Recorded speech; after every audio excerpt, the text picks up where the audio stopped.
কি এটা এই যে যেখানে বসে বয়ান করছি এটা আমি মনে এটা হচ্ছে সংসদ।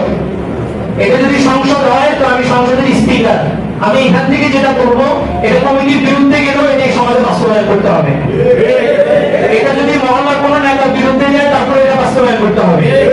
তাহলে আমি এখানে আসি, সমাজ 10 বছর লাগবে না, শুধু 10টা জমা এখানে যদি পড়াই সমাজ পরিবর্তন হয়ে যাবে ইনশাআল্লাহ। আমি একটু কমিটির অনুমতি নিয়ে মহল্লাবাসীর সাথে সর্বোচ্চ 5 মিনিট একটু কথা বলবো, অনুমতি আছে তো? আসসালামু আলাইকুম ওয়া রাহমাতুল্লাহ। আপনারা সবাই কি গুসা নাকি?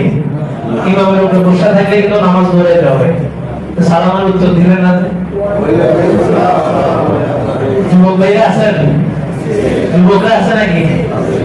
যুবকদের জন্যই মসজিদ, যুবকদের জন্যই ইমাম, যুবকদের জন্যই খতিব। সবাই যদি আমাকে এখন বয়কট করতেন আমি কি ইমাম হইতে পারতাম? পারতাম না।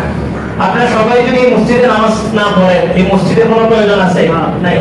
আপনাদের কি কেন্দ্র করে মসজিদ, আপনাদের কি কেন্দ্র করে কমিটি, আপনাদের কি কেন্দ্র করে ইমাম এবং খতিব। এই জন্য বলা হয়েছে ওই ইমাম জাহান্নামে যাবে যে ইমামের উপরে তার মুসল্লিরা কি ছিল? নারাজ ছিল। ইমাম সুযোগ পাইছে তো 2 টাকা টান দিছে, মুরব্বীরা পায়ে ব্যথা পেয়েছে, এর জন্য ইমামের গুনাহ হবে। আমি এখানে দাঁড়াইছি যে কথাটা বলার জন্য, কমিটি এই যাবত পর্যন্ত আমি 3 জুমা এখানে পড়াইছি। ওনারা হয়তো আমার ব্যাপারে একটা সিদ্ধান্ত নেবেন, তো ওনারা সিদ্ধান্ত নিলে তো হবে না, আমিও তো সিদ্ধান্ত নিতে হবে। আমার যদি কাজের ক্ষেত্র থাকে এখানে, আমরা এই মেম্বর দিয়ে আমাদের সন্তান আমাদের পরিবার পালি, আমি ওই ইমাম না। আবার ওই ইমামও না যে আপনি ঘুষের টাকা ইনকাম করছেন আমাকে 500 টাকা দিয়ে আপনার ঘুষ জায়েজ হয়ে যাবে, আমি ওই ইমামও না। আবার আমি ওই ইমামও না যে আপনি মরাখানা জিন্দাখানা দাওয়াত দিয়েছেন আপনার বাসায় চলে গেলাম, ওই সমস্ত ইমামতি নিয়ে এখানে আসিনি। আমি আগেও যেখানে ছিলাম আমার কিছু নীতি আছে, নীতি যদি বাস্তবায়ন করতে দেন আমি আপনাদের সমাজে কাজ করব, সমাজ পরিবর্তন করে দিব। যুবকরা আসছে একটা পাঁচের পরে, তো এখানে 30 বছর যাবত জমা হইতেছে। আমি যদি আল্লাহ নিজের 30 বছর যদি এখানে থাকি সমাজের কিচ্ছু হবে না। এই সমাজ কোনোদিন পরিবর্তন হবে না যতক্ষণ পর্যন্ত আপনারা নিজেরা নিজেদের পরিবর্তন না চাইবেন। মনে রাখবেন আপনি চলে যাবেন, অন্তত একজন সন্তান এমন ভাবে মানুষ করে যান যে সন্তান আপনার কবরের পাশে দাঁড়ায় শুনে পড়তে পারবে।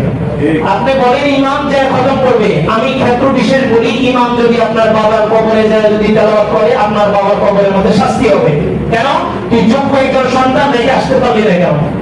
আমি ইমাম মানে মহল্লার প্রত্যেকটা মানুষের সূরা ফাতিহার সাথে 3টা সূরা বিশুদ্ধ হতে হবে। আমার কাছে কোনো পানি পড়া নেই, পানি পড়া আপনি নিজেরটা নিজে দিবেন। আপনি নিজের পানি পড়া নিজে পড়তে হবে, নিজের সূরা ফাতিহা নিজে পড়ে নিজে দম করবেন। রাসূল কাউকে পানি পড়া দেন নাই, বরং পানি পড়া নিজে শিখিয়ে দিয়েছেন, আমার কথা দিয়ে গেছেন। আমি যুবকদের উদ্দেশ্যে কথা বলতেছি, যুবকরা আমার কথা শুনতেছেন? আমার কথার সাথে একমত আছে? এটার নাম কি? এটা এই যে যেখানে বসে বয়ান করছি এটা আমি মনে এটা হচ্ছে সংসদ। এটা যদি সংসদ হয় তো আমি সংসদের স্পিকার। আমি এখান থেকে যেটা করব এটা কমিটির বিরুদ্ধে গেলেও এটা সমাজে বাস্তবায়ন করতে হবে। এটা যদি মহল্লার কোনো নেতার বিরুদ্ধে যায় তারপরে এটা বাস্তবায়ন করতে হবে। তাহলে আমি এখানে আসি, সমাজ 10 বছর লাগবে না, শুধু 10টা জমা এখানে যদি পড়াই সমাজ পরিবর্তন হয়ে যাবে ইনশাআল্লাহ। আপনারা নিজেরা চাইতে হবে আমাদের পরিবর্তন হওয়া দরকার।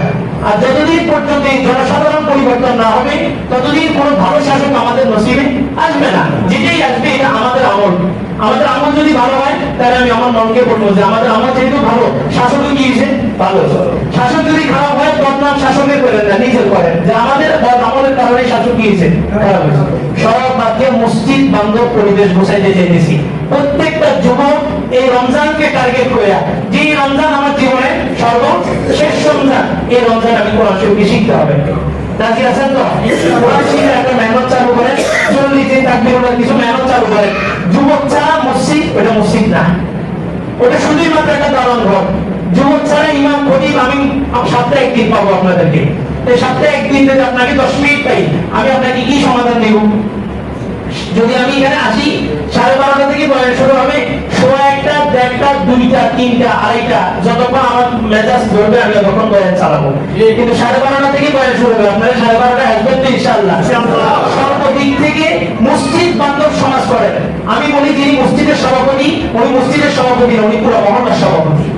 ওনাকে আপনারা মসজিদের সভাপতি হিসেবে দেখবেন না, পুরো মহল্লার সভাপতি হিসেবে দেখবেন। সবকিছু মসজিদ বান্ধব করেন। রাসূল যা কাজ করছেন সব কোথা থেকে করছেন? মসজিদ থেকে করছেন, যার কারণে পুরো পৃথিবীতে চমকে গেছে। পরিচালনা মসজিদ থেকে আলাদা করবেন, তখনই এই জাতির উপরে কল্যাণ আসবে, কল্যাণের রাস্তা বন্ধ হয়ে যাবে। আমার এই বিষয়গুলো, এই চাওয়া-পাওয়াগুলো যদি থাকে, মেম্বার উন্মুক্ত থাকবে, আর যুব সমাজ আমার সাথে রিলেটেড থাকলে আমি থাকবো। মুরব্বীরা তো এখন শেষ, পারিবারিক টেনশন, বিভিন্ন টেনশন মসজিদে বাড়ানোর সময় চলে আসে, কিন্তু আমার লাগবে যুবক। যুবকরা সময় দিবেন তো ইনশাআল্লাহ? সবাইকে কবুল করুন। সবাইকে দূরে শুরু করি। আল্লাহুম্মা সাল্লি আলা মুহাম্মাদিন ওয়া আলা আলি মুহাম্মাদ কামা সাল্লাইতা আলা ইব্রাহিম ওয়া আলা আলি ইব্রাহিম